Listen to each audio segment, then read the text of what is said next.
Hello, नमस्ते, welcome. एक बार फिर से स्वागत है मीमांसा क्लासेस के ऑनलाइन प्लेटफॉर्म पर आप सभी लोगों का।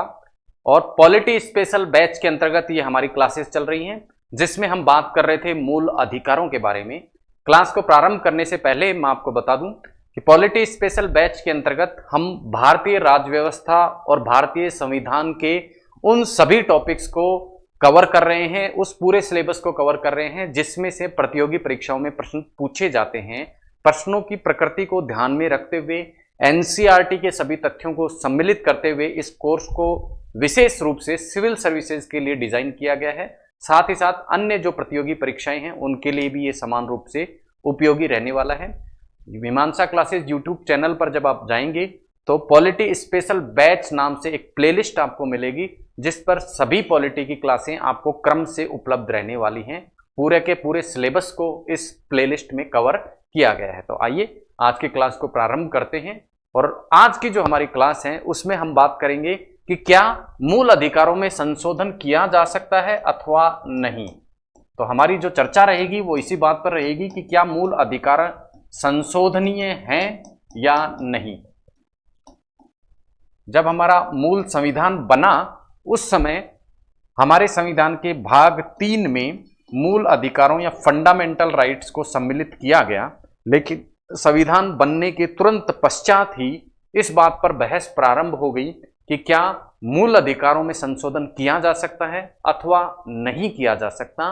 और इस बहस के रूप में न्यायालय के समक्ष कुछ प्रश्न खड़े हुए, कुछ वाद आए, जिनमें न्यायालय ने अपने निर्णय देते हुए निर्धारित किया कि मूल अधिकारों में संशोधन किया जा सकता है या नहीं किया जा सकता, और किया जा सकता है तो किस प्रक्रिया के तहत और किस प्रकार से किया जा सकता है। वर्तमान की यदि हम स्थिति देखें तो वर्तमान में मूल अधिकार जो हैं उनमें संशोधन किया जा सकता है। और ऐसा संशोधन किसके द्वारा किया जा सकता है? संसद के द्वारा किया जा सकता है। और कैसे किया जा सकता है? आर्टिकल 368 में संविधान संशोधन की जो प्रक्रिया दी हुई है उसके द्वारा किया जा सकता है। बस एक चीज ध्यान में रखी जाएगी कि संविधान का जो मूल ढांचा है उसको प्रभावित किए बिना ही मूल अधिकारों में संशोधन किया जा सकता है। अर्थात मूल अधिकारों में कोई ऐसा संशोधन नहीं किया जा सकता जो संविधान के मूल ढांचे को प्रभावित करे। ये तो है वर्तमान की स्थिति। लेकिन संविधान जब हमारा लागू हुआ 1950 में, तब से ही इस प्रकार की स्पष्ट स्थिति मूल अधिकारों के बारे में नहीं थी। ये स्थिति बनी है न्यायालय के कुछ निर्णयों के द्वारा। लेकिन उससे पहले हम बात करेंगे कि जब संविधान लागू हुआ उस समय किस किस प्रकार के वाद इस संदर्भ में न्यायालय के सामने आए। इस प्रकार का जो पहला वाद न्यायालय के समक्ष आया वो शंकरी प्रसाद वाद के रूप में आया, जिसमें न्यायालय के समक्ष ये प्रश्न उठा कि क्या मूल अधिकारों को संशोधन किया जा सकता है या नहीं। इसी प्रकार अगला इस संदर्भ में वाद आता है चंपाइकन दोराइजन वाद नाम से 1951 में। उसके बाद गोलकनाथ वाद 1967 में। और इन न्यायालयवाद के निर्णयों के बाद संसद द्वारा क्या किए जाते हैं? कुछ संविधान संशोधन अधिनियम पारित किए जाते हैं। वे थे 24वां और 25वां संविधान संशोधन अधिनियम, जिनके द्वारा मूल अधिकारों में कुछ परिवर्तन किए गए। उसके बाद केशवानंद भारती वाद 1973 आता है। उसके बाद 42वां संविधान संशोधन 1976 के द्वारा भी मूल अधिकारों के संशोधन में कुछ परिवर्तन किया गया। इसके बाद मिनर्वा मिल्स और वामन राव वाद 1980 का इसी संदर्भ में आता है। और उसके बाद में किहोतो होलन वाद 1992। इस प्रकार ये सभी न्यायालयवाद और संविधान संशोधन मूल अधिकारों में संशोधन के संबंध में है, उनके संदर्भ में है। तो आइए एक एक करके इन सभी वादों की हम बात करते हैं, इन सभी केसेस की हम बात करते हैं। सबसे पहले हम बात करने वाले हैं शंकरी प्रसाद वाद के बारे में, जो कि 1951 में न्यायालय के समक्ष आता है। और इस केस में, इस वाद में न्यायालय अपना फैसला सुनाते हुए कहती है कि मूल अधिकार जो हैं उनमें संशोधन किया जा सकता है। मूल अधिकारों में संशोधन क्या किया जा सकता है? करा जा सकता है। और वो संशोधन कैसे किया जा सकता है? आर्टिकल 368 में संविधान संशोधन की जो प्रक्रिया है उसके द्वारा किया जा सकता है। That's it. इतना सा कहा शंकरी प्रसाद वाद में। स्पष्ट निर्णय न्यायालय ने दिया कि सभी मूल अधिकारों को संशोधित किया जा सकता है। प्रक्रिया कौन सी होगी? जो प्रक्रिया आर्टिकल 368 में संविधान के जो अन्य भाग में संशोधन किए जाते हैं वैसी ही प्रक्रिया द्वारा मूल अधिकारों में भी संशोधन किया जा सकता है। ये शंकरी प्रसाद वाद में कह दिया गया। साथ ही साथ एक बात और कही गई कि संविधान जो संशोधन होते हैं उन पर अनुच्छेद 13 लागू नहीं होता। तो इस बात का यहाँ क्या संबंध है? इसके लिए हमें अनुच्छेद 13 देखना पड़ेगा, संविधान का आर्टिकल 13 देखना पड़ेगा। आर्टिकल जो 13 है संविधान का, वो क्या कहता है? वो ये कहता है कि मूल अधिकारों से जो असंगत विधि होगी, मूल अधिकारों से असंगत विधि, मूल अधिकारों से असंगत विधि शून्य होगी। शून्य होगी मतलब मान्य नहीं होगी। ऐसा कोई भी कानून, ऐसी कोई भी विधि जो क्या हो, मूल अधिकारों से असंगत हो, वो क्या होगी? शून्य होगी, जीरो होगी, अमान्य होगी। ऐसा आर्टिकल 13 हमारे संविधान का कहता है। लेकिन यहां शंकरी प्रसाद वाद में न्यायालय ने स्पष्ट रूप से व्याख्या देते हुए कहा कि संविधान संशोधन के माध्यम से यदि मूल अधिकारों में संशोधन किया जाता है तो चूंकि संविधान संशोधन एक विधि नहीं है तो ये इस पर लागू नहीं होगा। अर्थात संविधान संशोधन के माध्यम से यदि कोई व्यवस्था की जाती है तो चूंकि वो विधि नहीं कहलाती और आर्टिकल 13 केवल मूल अधिकारों के उल्लंघन करने वाली विधि या कानून की ही बात कर रहा है, संविधान संशोधन की बात नहीं कर रहा।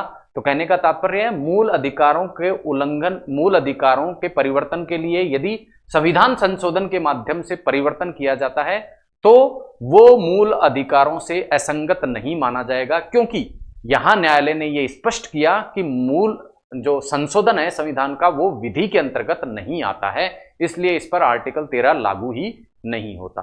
तो ये था शंकरी प्रसाद वाद, जिसमें स्पष्ट रूप से कहा गया कि मूल अधिकारों में सामान्य संविधान संशोधन जिस प्रकार से होते हैं उसी प्रकार से संविधान संशोधन के द्वारा परिवर्तन किया जा सकता है। इसी प्रकार का अन्य वाद आता है चंपाइकन दोराइजन वाद के रूप में भी। इसमें भी न्यायालय कहता है कि क्या किया जा सकता है? संविधान संशोधन के द्वारा मूल अधिकारों को क्या किया जा सकता है? संशोधित किया जा सकता है, परिवर्तित किया जा सकता है। लेकिन इसमें न्यायालय ने एक चीज और जोड़ी कि किसी नीति निदेशक तत्व को लागू करने के लिए, किसी नीति निदेशक तत्व को लागू करने के लिए ऐसा किया जा सकता है। अर्थात मूल अधिकारों में संशोधन तो किया जा सकता है, लेकिन कब किया जा सकता है? किसी नीति निदेशक तत्व को लागू करने के लिए ऐसा किया जा सकता है। यहां न्यायालय ने यह माना कि नीति निदेशक जो तत्व हैं वो मूल अधिकारों के क्या हैं? पूरक हैं। तो यहां न्यायालय ये तो स्वीकार करता है कि जो फंडामेंटल राइट हैं, मूल अधिकार हैं, उनकी जो महत्व है, उनकी जो महत्ता है वो डीपीएसपी या नीति निदेशक तत्वों से अधिक है, लेकिन फिर भी किसी नीति निदेशक तत्व को लागू करने के लिए मूल अधिकारों में संशोधन किया जा सकता है। न्यायालय के समक्ष जो ये वाद आया था उसका कारण था कि एक कॉलेज में जाति और धर्म के आधार पर क्या दे दिया गया था? आरक्षण की व्यवस्था सरकार द्वारा कर दी गई थी। इसके विरुद्ध ये केस आता है न्यायालय के समक्ष और प्रश्न उठता है कि क्या धर्म और जाति आधारित आरक्षण सही है या नहीं? धर्म या जाति आधारित आरक्षण सही है या नहीं? इसकी व्याख्या में चंपाइकन दोराइजन वाद में न्यायालय कहता है कि धर्म या जातिगत आधारित जो आरक्षण है वो फंडामेंटल राइट का क्या है? उल्लंघन है, और धर्म या जाति आधारित आरक्षण देना किसी निदेशक तत्व को लागू करने वाला नहीं हो सकता है। तो कहने का तात्पर्य क्या है कि धर्म या जातिगत आरक्षण के नाम पर यह कहकर कि इसके द्वारा हम किसी डीपीएसपी या नीति निदेशक तत्व को लागू कर रहे हैं, उसके आधार पर फंडामेंटल राइट का उल्लंघन नहीं किया जा सकता। फिर से सुने कि यहां न्यायालय के समक्ष यह प्रश्न आया कि क्या धर्म या जाति आधारित आरक्षण देना सही है या नहीं? तो न्यायालय ने कहा कि नहीं, धर्म या जाति के आधार पर आरक्षण देना सही नहीं है। क्यों सही नहीं है? क्योंकि आर्टिकल 14 जो हमारे संविधान का है मूल अधिकारों के संदर्भ में वो क्या कहता है कि धर्म, मूलवंश, जाति, लिंग, जन्म स्थान, धर्म, मूलवंश, जाति, लिंग, जन्म स्थान के आधार पर किसी भी व्यक्ति से विभेद नहीं किया जाएगा। और चूंकि यहाँ क्या हो रहा है, धर्म या जाति के नाम पर विभेद आरक्षण के माध्यम से हो रहा है, तो इसे न्यायालय ने यहाँ पर सही नहीं माना और कहा कि धर्म आधारित आरक्षण लागू करके किसी नीति निदेशक तत्व को लागू नहीं किया जा सकता। तो इस आधार पर धार्मिक आरक्षण या जातिगत आरक्षण को न्यायालय यहां रद्द करता है। लेकिन फिर भी न्यायालय कहता है कि किसी नीति निदेशक तत्व को लागू करने के लिए फंडामेंटल राइट या मूल अधिकारों में संशोधन किया जा सकता है। उसके बाद में अगला जो वाद आता है वो था गोलकनाथ वाद, और इस गोलकनाथ वाद में न्यायालय शंकरी प्रसाद वाद में जो अपना निर्णय दिया गया था उसी को पलट देता है और कहता है स्पष्ट रूप से कि फंडामेंटल राइट या मूल अधिकारों में संशोधन नहीं किया जा सकता है। अर्थात मूल अधिकारों में संसद आर्टिकल 368 में दी गई प्रक्रिया के द्वारा संविधान संशोधन के माध्यम से भी परिवर्तन नहीं कर सकती है, ऐसा स्पष्ट रूप से गोलकनाथ वाद में कह दिया गया। और इसका आधार बताया आर्टिकल 13 को, क्योंकि आर्टिकल 13 स्वयं क्या कहता है, आर्टिकल 13 क्या कहता है, आर्टिकल 13 ये कहता है कि मूल अधिकारों से असंगत विधि, मूल अधिकारों से असंगत विधि क्या होगी, शून्य होगी। मूल अधिकारों से असंगत विधि शून्य। तो यहां न्यायालय कहता है कि ये जो संविधान संशोधन है ये भी क्या कहलाते हैं, विधि के अंतर्गत ही आते हैं। जहां शंकरी प्रसाद केस में न्यायालय ने यह कहा था कि संविधान संशोधन चूंकि विधि की परिभाषा में ही नहीं आते, इसलिए उन पर आर्टिकल 13 लागू नहीं होता है। अर्थात मूल अधिकारों से असंगत विधि बनाने वाली बात, शून्य होने वाली बात उस पर लागू नहीं होती है। लेकिन यहां न्यायालय ने कह दिया कि संविधान संशोधन, कॉन्स्टिट्यूशनल अमेंडमेंट जो है वो भी विधि के अंतर्गत आते हैं।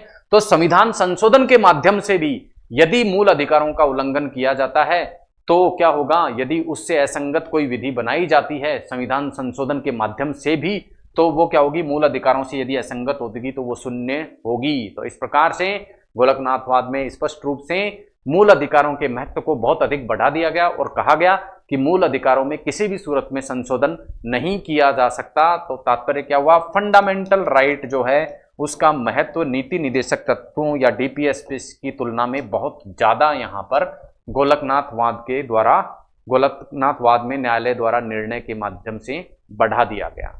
अगला जो वाद आता है उससे पहले संविधान संशोधन के द्वारा संसद मूल अधिकारों के संशोधन की एक अलग व्यवस्था यहाँ लेके आती है।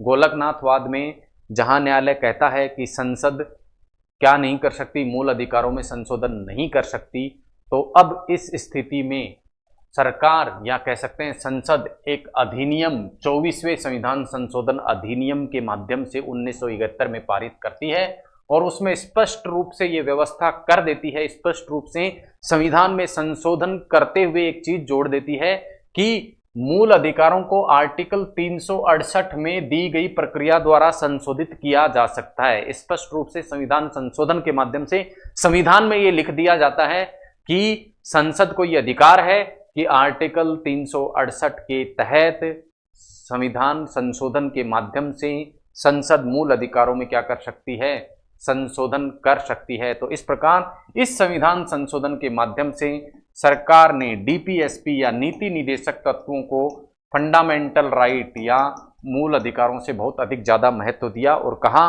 कि किसी नीति निदेशक तत्व को लागू करने के लिए सरकार क्या कर सकती है, किसी भी मूल अधिकार में आर्टिकल 368 की प्रक्रिया के माध्यम से संशोधन कर सकती है। उसके बाद में एक और संविधान संशोधन सरकार के द्वारा लाया गया, 25वां संविधान संशोधन। 1971 में ही ये संविधान संशोधन लाया गया। 24वें संविधान संशोधन में देखेंगे तो आप पाएंगे कि इसमें बस इतना कहा गया कि आर्टिकल 368 की प्रक्रिया के द्वारा क्या किया जा सकता है, मूल अधिकारों में संशोधन किया जा सकता है।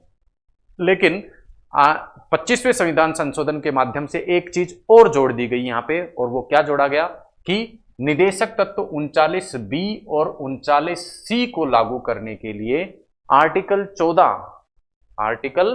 14 और आर्टिकल 19 से असंगत विधि भी बनाई जा सकती है। इसका तात्पर्य क्या हुआ, यदि नीति निदेशक तत्व 39B और 39C को सरकार को लागू करना है तो उसके लिए यदि सरकार को क्या बनाना पड़ता है, कोई कानून बनाना पड़ता है, और उस कानून के माध्यम से यदि संविधान के अनुच्छेद 14 और 19, 14 में किसका, समानता का अधिकार मूल अधिकार है और 19 में किसका, स्वतंत्रता का मूल अधिकार है, ये यदि किसी व्यक्ति के प्रभावित होते हैं तो भी वो कानून क्या होगा, शून्य नहीं होगा मूल अधिकारों से असंगत होते हुए भी। ऐसा स्पष्ट रूप से संविधान में लिख दिया गया, किसके द्वारा?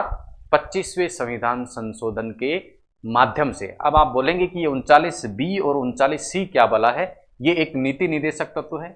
ये क्या है? एक नीति निदेशक तत्व है। और इन नीति निदेशक तत्वों में क्या कहा गया है? इन नीति निदेशक तत्वों में बात की गई है संसाधनों के विकेंद्रीकरण की, संसाधनों के विकेंद्रीकरण की। और कहा गया है कि सरकार का ये कर्तव्य होगा कि संसाधन, जो देश के संसाधन है, वो एक व्यक्ति के पास में केंद्रित न रहें, उनको विकेंद्रीकृत सभी व्यक्तियों में बांटने का प्रयास किया जाए। और इस प्रयास में यदि सरकार कोई कानून बनाती है और वो कानून यदि मूल अधिकारों का उल्लंघन करता है, कौन से मूल अधिकारों का? 14 और 19 स्वतंत्रता और समानता के मूल अधिकार का उल्लंघन करता है, तो भी वो क्या नहीं होगा? उसे शून्य घोषित नहीं किया जा सकता। ऐसी व्यवस्था संविधान संशोधन 25 के माध्यम से कर दी जाती है सरकार के द्वारा। फिर इन संविधान संशोधनों के बाद में एक बहुत फेमस जो वाद है वो न्यायालय के समक्ष आता है, केशवानंद वाद के रूप में। केशवानंद भारती जो कि क्या होते हैं? केरल में एक मठ होता है, उस केरल के जो मठ होते हैं उसके क्या होते हैं? मठाधीश होते हैं। अब इनका जो मठ है उसकी जो प्रॉपर्टी है वो केरल की राज्य सरकार द्वारा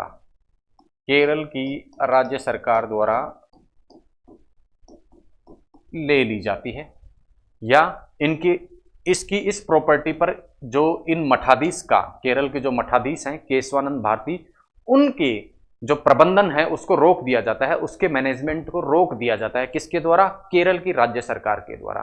तो ये कहां जाते हैं? ये मठाधीश, केशवानंद नाम के जो मठाधीश हैं केरल के, ये कहां पहुंचते हैं? सुप्रीम कोर्ट में पहुंचते हैं। अब सुप्रीम कोर्ट में ये सीधे कैसे पहुंच जाते हैं? आप सभी लोगों को मालूम है कि आर्टिकल 32 ये हमें अधिकार प्रदान करता है कि किसी भी व्यक्ति के मूल अधिकारों का उल्लंघन होता है तो वो सीधे कहां जा सकता है? सुप्रीम कोर्ट में। अब बात है कि इनकी प्रॉपर्टी के प्रबंधन को केरल राज्य सरकार द्वारा रोक दिया गया, तो किस प्रकार से और कौन सा इनका मूल अधिकार क्या हुआ? उल्लंघन हुआ। तो देखिए, याद करें आप, आर्टिकल जो 26 है, उस आर्टिकल 26 में धार्मिक स्वतंत्रता की बात की गई है और उसमें कहा गया है कि कोई भी धार्मिक संप्रदाय, कोई भी क्या कर सकता है? धार्मिक संप्रदाय क्या कर सकता है? अपनी किसी संस्था की स्थापना कर सकता है और उस संस्था का क्या कर सकता है? प्रबंधन कर सकता है, उसके लिए संपत्ति अर्जित कर सकता है और उस अर्जित संपत्ति का प्रबंधन कर सकता है। तो यहां केशवानंद नाम के जो मठाधीश हैं उनके द्वारा न्यायालय के समक्ष ये तर्क प्रस्तुत किया गया कि मैंने इस संस्था का जो स्थापना की है और उसके लिए जो संपत्ति का अर्जन किया है उसका प्रबंधन करना मेरे मूल अधिकार है। किसके तहत? आर्टिकल 26 के तहत धार्मिक स्वतंत्रता का मेरा मूल अधिकार है। तो केरल राज्य द्वारा इस प्रॉपर्टी या इस संपत्ति का या इस मठ का जो प्रबंधन मैं जो कर रहा हूं उससे मुझे रोका जाना मेरे मूल अधिकारों का उल्लंघन है। तो इस वाद पर, इस प्रश्न पर न्यायालय ने अपना फैसला सुनाया और ये कहा कि सरकार है वो मूल अधिकारों में क्या कर सकती है? संशोधन तो कर सकती है। सरकार मूल अधिकारों में क्या कर सकती है, या संसद मूल अधिकारों में क्या कर सकती है? संशोधन तो कर सकती है, लेकिन कैसे? संविधान के मूल ढांचे को प्रभावित किए बिना। अब संविधान का मूल ढांचा क्या होता है इसके बारे में विस्तार से जब हम संविधान संशोधन के विषय में पढ़ेंगे तब बात करेंगे। अभी के लिए आपको ध्यान रखना है कि केशवानंद भारती वाद में जो फैसला आया वो क्या था कि सरकार के द्वारा फंडामेंटल राइट्स या मूल अधिकारों में संशोधन तो किया जा सकता है, लेकिन ऐसे संशोधन ही किए जा सकते हैं केवल जो संविधान के मूल ढांचे को प्रभावित ना करें, उसकी बेसिक स्ट्रक्चर को प्रभावित न करें। और साथ ही साथ यहाँ केशवानंद भारती वाद में एक और निर्णय, एक और बात कही गई और उसमें यह कहा गया कि नीति निदेशक तत्व 39B और 39C को यदि लागू करना है उसके लिए क्या बनाई सरकार ने? कोई विधि बनाई, कोई कानून बनाया। उस कानून को लागू करने के लिए मूल अधिकारों से असंगत विधि तो बनाई जा सकती है, लेकिन उसे न्यायिक समीक्षा से नहीं बचाया जा सकता। अर्थात 39B और C निदेशक जो तत्व हैं जिनके द्वारा संसाधनों के विकेंद्रीकरण की बात कही गई है, तो संसाधनों के विकेंद्रीकरण के लिए 39B और C को लागू करने के लिए मतलब संसाधनों के विकेंद्रीकरण करने के लिए क्या बना सकता है, कोई कानून तो बना सकती है संसद। ये कानून केवल इस आधार पर शून्य नहीं हो जाएगा कि ये मूल अधिकारों से असंगत है, लेकिन न्यायालय के पास में यह अधिकार सुरक्षित रहेगा कि इस कानून की वो समीक्षा करे और पाए कि किसी प्रकार से ये क्या है, गलत है, तो उसके लिए क्या कर सकते हैं, न्यायिक समीक्षा के माध्यम से इसे रद्द करने का अधिकार न्यायालय के पास रहेगा। तो ये दो फैसले केशवानंद भारती वाद में न्यायालय के द्वारा मूल अधिकारों के संदर्भ में दे दिए गए। आगे बढ़ते हैं। इस फैसले के बाद में सरकार क्या करती है, एक और संविधान संशोधन करती है, और वो संविधान संशोधन था 42वां संविधान संशोधन। और इस संविधान संशोधन के माध्यम से सरकार क्या कहती है कि कोई भी नीति निदेशक तत्व, पहले सिर्फ किसकी बात हो रही थी कि केवल 39B और C को लागू करने के लिए क्या किया जा सकता था, अनुच्छेद 14 और 19 में दिए गए जो मूल अधिकार हैं उनसे असंगत विधि बनाई जा सकती थी। लेकिन यहां अब क्या कह दिया गया, 42वें संविधान संशोधन करके क्या कह दिया गया कि जो नीति निदेशक तत्व हैं, सारे के सारे नीति निदेशक तत्व हैं, वो मूल अधिकारों से बहुत ज्यादा महत्व रखते हैं। क्यों? क्योंकि नीति निदेशक तत्वों में सामुदायिक अधिकारों की, सारे समाज के अधिकारों की बात की गई है, जबकि मूल अधिकारों में व्यक्तिगत अधिकारों की बात की गई है। तो इन डीपीएसपी या नीति निदेशक तत्वों का महत्व मूल अधिकारों से बहुत अधिक है। इसी कारण नीति निदेशक तत्वों को लागू करने के लिए सरकार किसी भी मूल अधिकार में क्या कर सकती है, संशोधन कर सकती है। किसी भी मूल अधिकार में क्या कर सकती है, संशोधन कर सकती है। ऐसी बात 42वें संविधान संशोधन के माध्यम से व्यवस्था सरकार के द्वारा कर दी गई। यानी संसद को मूल अधिकारों के संशोधन के मामले में बहुत शक्ति इस संविधान संशोधन के माध्यम से प्रदान कर दी गई। और इसी के रूप में आप देखते हैं, आप आगे चलकर देखेंगे कि 44वें संविधान संशोधन के माध्यम से क्या किया गया, संपत्ति के मूल अधिकार को हमारे मूल अधिकारों में से हटा दिया गया था, क्योंकि संसद के पास में अब एब्सोल्यूट पावर आ गई थी किसको संशोधित करने की, मूल अधिकारों को संशोधित करने की। उसके बाद आता है मिनर्वा मिल्स और वामन राव वाद इस संदर्भ में। और इस केस में न्यायालय अपना फैसला सुनाते हुए कहती है कि सभी नीति निदेशक तत्वों को नहीं, केवल नीति निदेशक तत्व 39B और 39C, जो क्या कहते हैं कि संसाधनों के विकेंद्रीकरण को बढ़ावा दिया जाएगा, संसाधनों के केंद्रीकरण को रोका जाएगा, केवल इन निदेशक तत्वों को लागू करने के लिए ही क्या किया जा सकता है, मूल अधिकारों, कौन से मूल अधिकारों, आर्टिकल 14 और 19 समानता और स्वतंत्रता के जो मूल अधिकार है उनसे असंगत विधि बनाई जा सकती है। अर्थात आर्टिकल 39B और C, इसका तात्पर्य क्या हुआ, संसाधनों को केंद्रीकरण होने से रोकने और उनके विकेंद्रीकरण, सभी लोगों तक उन संसाधनों तक पहुंचाने के लिए सरकार क्या कर सकती है, ऐसे कानून भी बना सकती है जो किसी व्यक्ति की समानता या स्वतंत्रता के अधिकार को छीनते हों, तो भी वो कानून क्या नहीं होंगे, शून्य नहीं होंगे। ऐसी व्यवस्था मिनर्वा मिल्स और वामन राव वाद के द्वारा करी गई और कहा गया कि देश के विकास के लिए न केवल डीपीएसपी अपितु फंडामेंटल राइट भी आवश्यक हैं। ये डीपीएसपी या नीति निदेशक तत्व और मूल अधिकार दोनों क्या हैं, एक ही रथ के दो पहिए हैं, और रथ को चलने के लिए इन दोनों पहियों के मध्य संतुलन आवश्यक है। तो संविधान संशोधन मूल अधिकारों में इस प्रकार से हो कि नीति निदेशक तत्व, जो कुछ जरूरी नीति निदेशक तत्व हैं, उनको लागू करने के लिए कानून भी बनाया जा सके और किसी व्यक्ति के मूल अधिकार भी प्रभावित कम से कम हो। इस प्रकार की व्यवस्था इस वाद में न्यायालय ने अपने निर्णय में की। और मूल ढांचे के जो सिद्धांत हैं, जो कि केशवानंदन भारती वाद में दिया गया था, इस मूल ढांचे या बेसिक स्ट्रक्चर की जो डॉक्ट्राइन है उसे और मजबूत इस वाद के माध्यम से किया गया। तो ये कुछ वाद थे जिनमें न्यायालय ने अपने फैसले मूल अधिकारों के संशोधन में संबंध में सुनाए। उसी कड़ी में आगे जो एक और वाद आता है वो है कियोतो होलन वाद, जिसके अंतर्गत क्या कहा गया कि देखिए, जब आपने आर्टिकल 31B पढ़ा था, उस 31B में आपने देखा था कि कुछ जो कानून थे उन कानूनों को 9वीं अनुसूची में जब डाल देते हैं, तो 9वीं अनुसूची में डालने के बाद में उन कानूनों की न्यायिक समीक्षा नहीं की जा सकती। ऐसी व्यवस्था आर्टिकल 31B के माध्यम से संविधान में की गई है, न्यायिक समीक्षा नहीं हो सकती, ऐसा कहा गया। लेकिन इस कियोतो होलोहन वाद में न्यायालय ने यह स्पष्ट किया कि 9वीं अनुसूची में डाले गए 31B के अंतर्गत 9वीं अनुसूची में डाले गए केवल उन कानूनों की न्यायिक समीक्षा नहीं होगी जो 1973 से पहले डाले गए हैं। 1973 के बाद इस सूची में जो भी कानून डाले गए हैं उनकी न्यायिक समीक्षा क्या करी जा सकती है, की जा सकती है। तो इस प्रकार के कुछ वाद न्यायालय के समक्ष आते हैं, उनमें न्यायालय अपना निर्णय देती है। सरकार भी समय समय पर संविधान संशोधन करती है और उनके माध्यम से एक व्यवस्था बनती है मूल अधिकारों में संशोधन की, जो कि वर्तमान में क्या है कि मूल अधिकारों का संशोधन किया तो जा सकता है लेकिन संविधान के मूल ढांचे को प्रभावित किए बिना, और किस प्रक्रिया के द्वारा, आर्टिकल 368 में जो संविधान संशोधन की प्रक्रिया बताई गई है उसके द्वारा।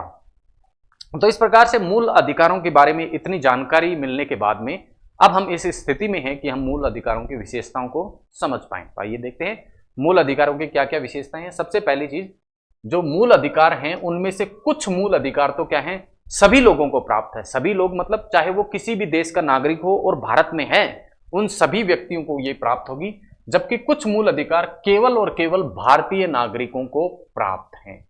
वे कौन कौन से अधिकार हैं जो केवल भारतीय नागरिकों को प्राप्त हैं और कौन से ऐसे मूल अधिकार हैं जो सभी व्यक्तियों को प्राप्त हैं, वो इससे अगली कुछ स्लाइड्स में हम देखने वाले हैं। अभी के लिए आपको ध्यान रखना है कि कुछ मूल अधिकार केवल भारतीय नागरिकों को प्राप्त हैं और कुछ मूल अधिकार सभी व्यक्तियों को प्राप्त रहते हैं। दूसरा, जो मूल अधिकार है वो एब्सोल्यूट नहीं है। एब्सोल्यूट नहीं है, इसका तात्पर्य क्या है कि मूल अधिकारों पर क्या किया जा सकता है, कुछ दशाओं में प्रतिबंध लगाया जा सकता है। ऐसी कौन कौन सी दशाएं हैं उनका वर्णन स्वयं संविधान में किया गया है।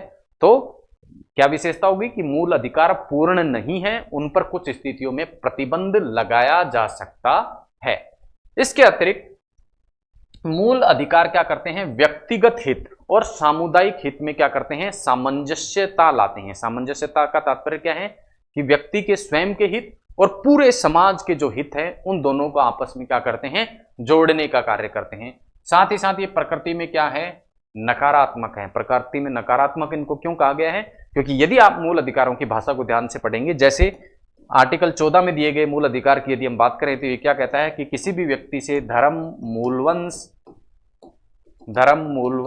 जाति, लिंग, जन्म स्थान के आधार पर विभेद नहीं किया जाएगा। तो नहीं शब्द यहां जुड़ा हुआ है। ऐसा नहीं कहा गया कि धर्म, मूलवंश, जाति, लिंग, जन्म स्थान के आधार पर सभी व्यक्ति बराबर होंगे, समान होंगे। इसकी जगह क्या कहा गया है, ऐसा कहा गया है कि धर्म, मूलवंश, जाति, लिंग, जन्म स्थान के आधार पर किसी भी व्यक्ति से विभेद नहीं किया जाएगा। तो नहीं शब्द लगभग सभी जो मूल अधिकार हैं उनमें प्रयोग किया गया है। इसी कारण इनकी जो प्रकृति है उसको नकारात्मक प्रकार की प्रवृत्ति माना गया है। साथ ही साथ मूल अधिकारों के उल्लंघन पर, अगर आपको याद हो, हमने पिछली क्लास में देखा था कि मूल अधिकारों के उल्लंघन पर सीधे आर्टिकल 32 के तहत हम सुप्रीम कोर्ट में जा सकते हैं और सुप्रीम कोर्ट इन मूल अधिकारों के उल्लंघन पर सीधे रिट जारी कर सकता है। तो इस तरह कहा जा सकता है कि सुप्रीम कोर्ट क्या है, इन मूल अधिकारों की रक्षा करने वाला और गारंटी करने वाला है। तो उच्चतम न्यायालय द्वारा क्या रहते हैं, ये रक्षित और गारंटी प्रदान किए जाने वाले मूल अधिकार हैं। तो ये थी मूल अधिकारों की कुछ विशेषताएं।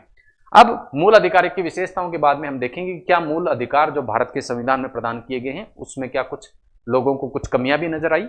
तो कुछ कमियों के आधार पर इसकी आलोचनाएं भी की गई हैं। क्या क्या आलोचना थी, आइए देखते हैं। सबसे पहली चीज कि केवल राजनीतिक अधिकार ये प्रदान करते हैं। राजनीतिक अधिकार का तात्पर्य है, राजनीतिक अधिकार वे अधिकार होते हैं जो राज्य द्वारा प्रदान किए जाते हैं। राज्य मतलब सरकार के द्वारा प्रदान किए जाते हैं। तो कहा गया कि किसी प्रकार के सामाजिक और आर्थिक अधिकार मूल अधिकारों से प्राप्त नहीं होते, केवल राज्य के विरुद्ध अधिकार प्राप्त होते हैं, राज्य द्वारा ये प्रदत्त अधिकार हैं। तो कहने का तात्पर्य क्या है, मूल अधिकारों में केवल राज्य के विरुद्ध व्यक्ति क्या कर सकता है, कुछ अधिकार प्राप्त कर सकता है। राज्य के मामले में, निजी व्यक्ति के मामले में ये अधिकार प्राप्त नहीं होते हैं। तो इस आधार पर इनकी आलोचना की गई। साथ ही साथ आपातकाल में इन पर प्रतिबंध लगाया जा सकता है, अर्थात कुछ ऐसी स्थितियां हैं जिनमें मूल अधिकारों का निलंबन किया जा सकता है। इस आधार पर इसकी आलोचना की गई। इसके अलावा जसपाल राय कपूर ने इन मूल अधिकारों की ये जो व्यवस्था है हमारे संविधान में, उस पर कमेंट करते हुए कहा कि संविधान में मूल अधिकारों पर प्रतिबंध लगाने की इतनी ज्यादा व्यवस्थाएं की गई हैं कि मूल अधिकार स्वयं मूल अधिकारों पर ही क्या है, एक प्रतिबंध है। तो इस प्रकार के कमेंट के द्वारा मूल अधिकारों की आलोचना जसपाल राय कपूर के द्वारा की गई। तो ये थी कुछ विशेषताएं और आलोचनाएं। अब हम देखते हैं मूल अधिकारों से संबंधित कुछ ऐसे तथ्य जिनको अक्सर परीक्षा में पूछ लिया जाता है। आइए देखते हैं वे तथ्य।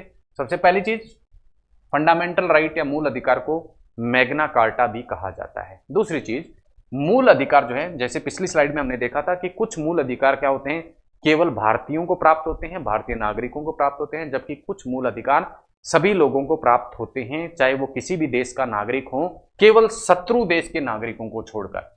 शत्रु देश के नागरिकों को छोड़कर सभी व्यक्तियों को कुछ मूल अधिकार प्राप्त होते हैं और कुछ केवल भारतीय नागरिकों को प्राप्त होते हैं। तो केवल भारतीय नागरिकों को प्राप्त जो मूल अधिकार हैं वे हैं आर्टिकल 15 में दिया गया मूल अधिकार, आर्टिकल 16, 19, 29 और 30। ये ऐसे मूल अधिकार हैं जो केवल भारतीय नागरिकों को प्राप्त हैं। शेष मूल अधिकार सभी नागरिकों को प्राप्त हैं। जबकि मूल अधिकार 14, 16, 18, 20, 21A, 22 और 28 ये मूल अधिकार राज्य के विरुद्ध व्यक्ति को प्राप्त होते हैं। अर्थात राज्य यदि इनका उल्लंघन करता है तो उस स्थिति में व्यक्ति के मूल अधिकारों का उल्लंघन माना जाता है, जबकि शेष जो मूल अधिकार हैं वो राज्य और निजी व्यक्ति दोनों के विरुद्ध व्यक्ति को प्राप्त होते हैं। तो ये थी मूल अधिकारों के संदर्भ में कुछ महत्वपूर्ण जानकारियां। आशा है कि इन जानकारियों के पश्चात आपकी मूल अधिकारों के संदर्भ में जो समझ है वो विकसित हुई होगी, बढ़ी होगी। मिलते हैं अगली क्लास में एक नए टॉपिक के साथ में। तब तक के लिए धन्यवाद। जय हिंद।